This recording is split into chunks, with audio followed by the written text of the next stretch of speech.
公婆只花了500块就买下了一套100平的大房子，结果装修的时候屋顶上掉下来8000万现金，因为这是一套法拍房，所以我劝他们报警，可谁知他们却直接让我体验了一把空中飞人。儿子，把那天花板的灯拆了，回头换个高级的。我这是重生了吗？我低头看了看自己干净的衣服和完整的四肢，刚要松一口气，就看到老公已经踩着楼梯准备去拆那张天花板上的老旧吊灯了。前世就是他这一举动害我丧命，因为吊灯的底座被撬开后，那一捆捆钞票随着薄弱的吊顶砸在我身上，直接害我断了一条腿。当时我提出报警，其实完全是为了他们好。这些钱都是连号的，不管是花是存都很容易被调查。而且这房子的原主人就是因为涉嫌洗钱跳楼的，这里面牵扯太多了，我们还是报警吧。报警？我们家发达的日子就在今天，你居然想报警？最终他们一家3口为了独吞这笔钱，把我从28楼的阳台上推了下去。事后他们谎称我是不小心摔下去的，重生回来，我只想看着他们自取灭亡。在老公即将触碰到吊灯的瞬间，我猛地站了起来。我突然想起来，公司那边还有点事需要加班，你们慢慢弄，我先走了。说完，我故作镇定地提起包离开了这套法拍房。坐到车里后，我没有着急走，而是打开我家门口的监控摄像头，查看着屋里的动静。通过2分钟前的回放，我看到就在我刚刚出门大约1分钟的时候，砰的一声，那一捆捆的现金砸了下来，顿时粉红钞票满天飞。哎呦，婆婆痛得龇牙咧嘴，而我老公和公爹此刻却顾不上她了。这得多少钱啊？我一辈子没见过这么多的钱。哎呦，门还没关呢，我刚才好像看到有邻居从门口一闪而过，希望是我看花了眼。公爹赶紧去把门关上了，老公刚高兴了2秒，就被这句话泼了一盆冷水，顿时垮了脸。那怎么办？这么多钱，总不能都交给警察吧？这少说得几千万吧？管他呢，看见了就看见了，只要我们尽快转移，邻居们就是知道了，也没有证据指认我们藏了不该拿的钱。再不济，找出是谁，我亲自想办法杀人灭口，推下楼梯，不小心踩到西瓜皮，多的是办法让一个大活人从这世上消失。也不是不行，富贵险中求嘛。这回咱们是祖坟冒青烟了，而且是一直冒那种，哈哈。公爹迫不及待地一边清点着那些钱，一边思考着接下来的事。儿子，刚好你老婆不在这事不如瞒着她悄悄的，就咱们一家人知道，免得将来还要分给一个外人。听爸的，我才不舍得分给他。我现在有钱了，什么样的老婆找不到？回头我就冷暴力他，逼着他净身出户。他要是不肯，我们就制造一场意外送他走。你以前的那个白月光身材火爆，瞧着是个能生儿子的，我看就非常不错。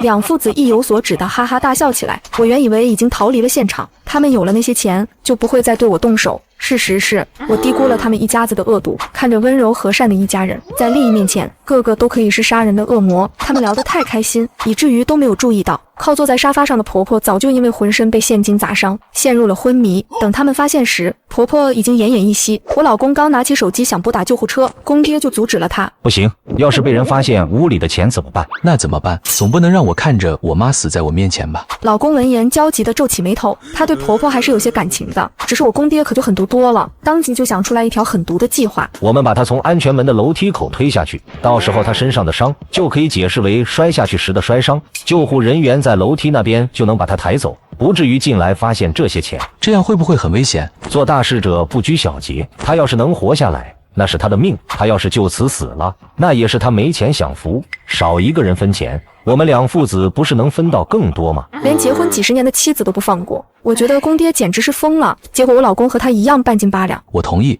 然后公爹打开房门望风，老公则连拖带拽地把婆婆从沙发上弄了下来，不顾她满身的伤，一路使着吃奶的力气将她拖到了门口。再多的我就看不到了。这监控摄像头虽然是360度的，但也只能看到门内的一片天地，门外的就看不到了。我想他们之后想到这一点后，肯定会马上删掉监控的云端记录，于是马上点击了下载这一段的监控视频，作为证据保存了起来。10分钟后，我接到了老公打来的电话。老婆，我妈突然摔伤了，我正在救护车上，你过来医院这边照看一下。我怕我爸一个人在家搞装修再有个好歹，我得回去盯着。你哪是怕你爸一个人搞装修，你是怕你爸独吞那些现金吧？恐怕来不及，我这边大堵车，至少还需要1个小时才能出来。说完我挂掉电话后，还立刻给他拍了一张窗外堵得水泄不通的照片。车是我刚才故意开过来的，堵着好，堵得越久他就在医院越心急。1个小时已经足够公爹做很多的事情了。挂断电话，我安心的在车河里堵着，甚至顺手打开了家里的监控，想趁着他们还没来得及拆掉监控时，再看看还有没有什么重要的画面可以存下来。这一看，我差点笑出声来。公爹可真够贪的。她见老公离开后，连清点都来不及，就把那成捆的现金一捆一捆的往黑色垃圾袋里装，连续装了8大袋才停手。然后她拿起老公放在桌上的车钥匙，2袋2袋的分了4趟运了出去。半个小时后，她再假装什么都没发生一样，重新回到房子里，故意把钞票弄得更凌乱、更显多一些，等着老公回来分赃。1个小时后，我终于满脸急切地来到了医院。此刻老公已经等得很不耐烦了。抱歉啊，今天又是周末，路上实在太堵了。妈怎么样了？你总算是来了。医生说妈全身多处骨折，但还不至于危及生命，正在做手术，钱我已经交了，你在这守着，我先走了。他说完，冷着脸快步离开了医院，那副迫不及待去分钱的样子，要多急有多急。我在这头百无聊赖地等着，索性又打开公婆家的监控来看。大约20分钟后，老公回到家，看到地上的那些现金时，下意识皱起了眉头。我感觉少了很多，爸，你该不会是偷偷藏钱了吧？怎么会？我一直坐在家里等着你回来，我甚至都没翻动过。真的吗？老公虽然有怀疑，但也没有多说什么，因为他没有证据。这时候他才突然想到天花板上的监控，连忙打开手机就要查看。公爹立刻就急了，他一把抢过老公的手机砸到地上，1次不够就2次，直到手机粉碎。我是你爸，你居然怀疑我？废话，那天花板上掉下来的可是好几千万，你以为砸了就没证据了吗？妈的，手机还在我这呢。老公冷笑一声，打开了婆婆的手机。然而让他意想不到的是，监控云端视频里是空的。这监控居然这时候坏了，怎么什么也看不到？估计你媳妇当时买的时候是个偷工减料的便宜货，看不到很正常。我们看不到，你媳妇也看不到，她不知道有这笔钱才好。可是爸，她万一看到了怎么办？那你回头得试探下，万一她看到了，就不能留着她了。为了避免让她看到屋里的这些钱，这监控是留不得了。公爹说完，举起装修用的大铁锤，一锤子砸烂了我买的摄像头。那边在发生什么，我就不知道了。怕老公怀疑我看了监控，我赶紧删掉了手机里的摄像头软件。2个小时后，老公才赶回医院。此刻婆婆已经做完了手术，昏睡在病床上，我就守在旁边，装作什么也不知道的低头打着游戏。你一上午都在玩游戏？婆婆手术，我也没事可干，就玩一会儿。刚才护士已经批评过我了，说我不在乎病人，你能不能别骂我？你今天看爸妈家的监控了吗？我的手机坏了，看不到。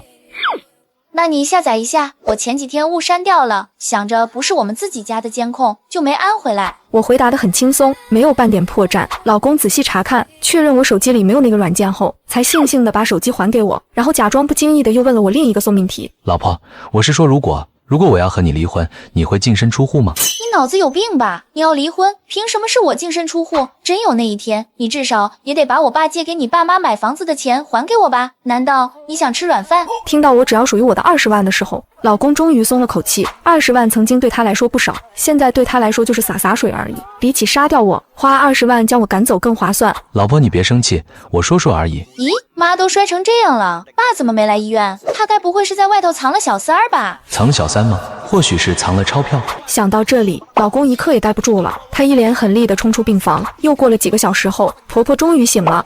只是当她睁开眼发现自己左手不存在的时候，那一刹那，恐惧席卷了她全身。我的手怎么了？是你对不对？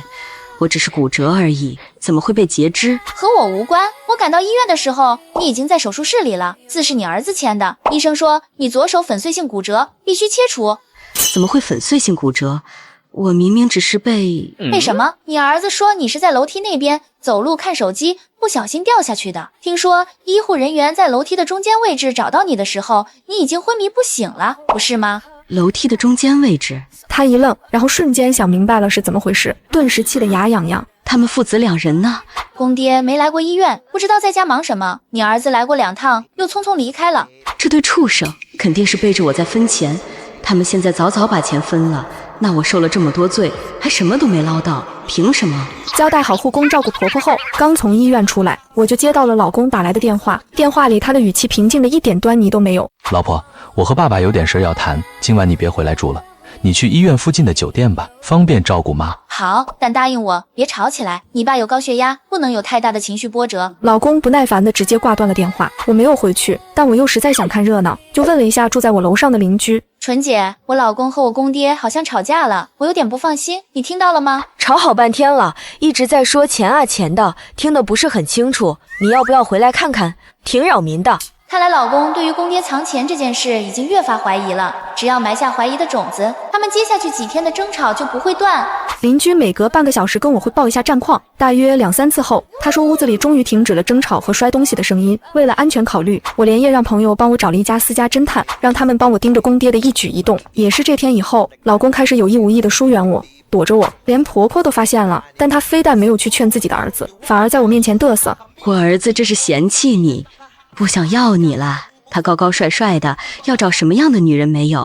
你就等着哭吧。是吗？我瞧着公爹儒雅斯文，他在相亲市场应该也吃香。你还是先担心你自己吧。婆婆一想到公爹手里握着一大笔钱，顿时笑不出来了。5天后，老公跟我提了离婚，他很慧眼。老婆，最近公司要裁员，我压力太大了，根本顾不上家庭，而且一想到将来生个孩子要花很多钱，我就觉得烦，我不想要孩子了。可我知道你想，所以我不勉强你同意丁克，我们离婚吧。我不要孩子，我只要你可以吗？老公，我不想离开你。你只是暂时答应而已，你心里还是想要个孩子的。别这样，好聚好散吧。你爸妈借给我爸妈的那20万，我马上转你。以后我们就桥归桥，路归路吧。我沉默了许久后，终于点了点头。好吧。老婆，对不起，你值得更好的人生。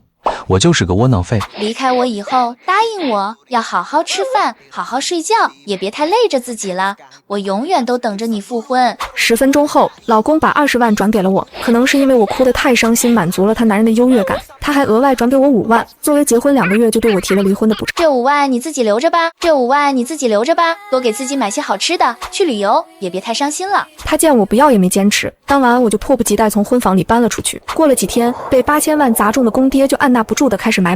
得到消息后，我马上把公爹买新车的照片发在了婚房的小区群里，然后配上了公爹趁着老公不在，偷偷把新车开回家过瘾的视频，群里立刻有人附和起来。这车看着真贵，买这么贵的车，至少得上1身家吧。我上次就看到赵老头开回来过，我问他，他还不承认是他的车，都见他开回来好几回了。老公看到这条消息后，当晚就和他爸大吵一架。又过了几天，我从私家侦探那拿到了更劲爆的内容：公爹在市里最高档的楼盘买房，身边还跟着个30多岁的时髦女人。我故意传播这个消息，很快整个小区的人都在传。老公听到这个消息后，气得砸碎了办公桌上的盆栽。那个老不死的，又是豪车又是大平层，他手里的钱一定远超我分到的2000万。当晚老公就和公爹吵了起来，而且还动了手。没多久，公爹就被救护车抬走了，老公和婆婆身上也挂彩了。听到这个消息，我赶紧跑到医院看热闹去了。结果就看到公爹的小三正抚着肚子朝急诊室哭喊：文谦，你可千万别有事啊！我们的孩子才刚刚2周。我立刻给老公发去这段视频，并在5分钟后担心的给他打去电话。老公，我听说公爹出事了，我就想来医院看看他，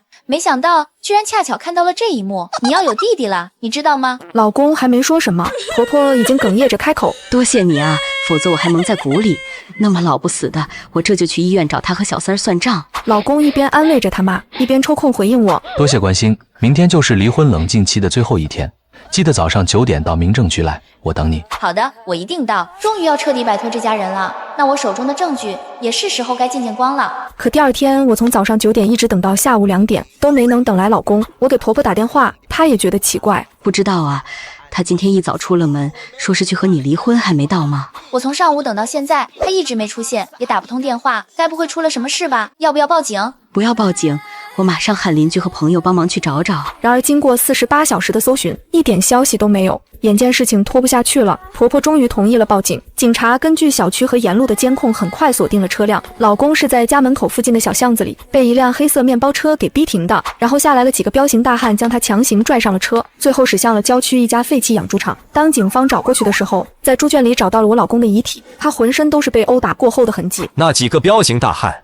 来自一家地下钱庄，与你们那间法拍房的原房主关系密不可分。你们是不是在那间法拍房里找到了什么东西？面对审问，婆婆根本就扛不住，只能老老实实的交代。我儿子在一处出租屋藏了2000万，但他一点都没舍得用啊。随着案件的深挖，公爹手中还没焐热的6000万赃款也被暴露了出来。他和婆婆因为犯罪所得收益罪被带走，老公的尸体还躺在殡仪馆的停尸间里，没来得及火化。他们以为那笔钱是登天梯，其实是催命符。